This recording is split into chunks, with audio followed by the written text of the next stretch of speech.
તુલસીદાસજીના વંશજ છે એ સમજ થતાં જ એમણે વેદ ઉપનિષદનો તો એવા ઊંડાણથી અભ્યાસ કર્યો કે તેના અનેક સૂત્રો મંત્ર એમની જીભના ટેરવે રમતા થઈ ગયા. ગણિતનો અભ્યાસ તો એટલે ઉત્તમ પ્રકારનો હતો કે 18 આંકડાની સંખ્યાને 17 આંકડાની સંખ્યા સાથેના ગુણાકારની રકમ તરત મોંએથી જ કહી આપતા.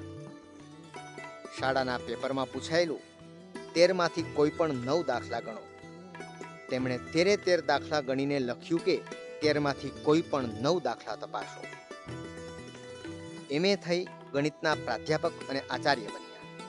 દરમિયાન આધ્યાત્મિક લગ્ની લાગી જતા 27 વર્ષની ઉંમરે તેઓ સ્વામી રામતીર્થ નામ ધારણ કરી સંન્યાસી બની ગયા. સ્વામી વિવેકાનંદ જેવા જ આ દિવ્ય ચમત્કારી યુવાન સ્વામીના દર્શને સેંકડો લોકો ઉમટતા. નબળા સબળા આ જુવાનને ડોક્ટર ઇવિંગે સહેજ ટકોર કરી અને તેમણે શરીર એવું કેળવ્યું કે 20 માઇલ સુધી પહાડ પર દોડતા, દરિયામાં 20 માઇલ સુધી તરી શકતા.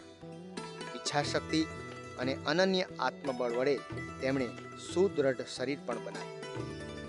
33 વર્ષની વયે સ્વામી રામતીર્થે ઓમકારનો નાદ કરી ઈસવીસન 1906માં ગંગા મૈયામાં જલ સમાધિ લઈ લીધી.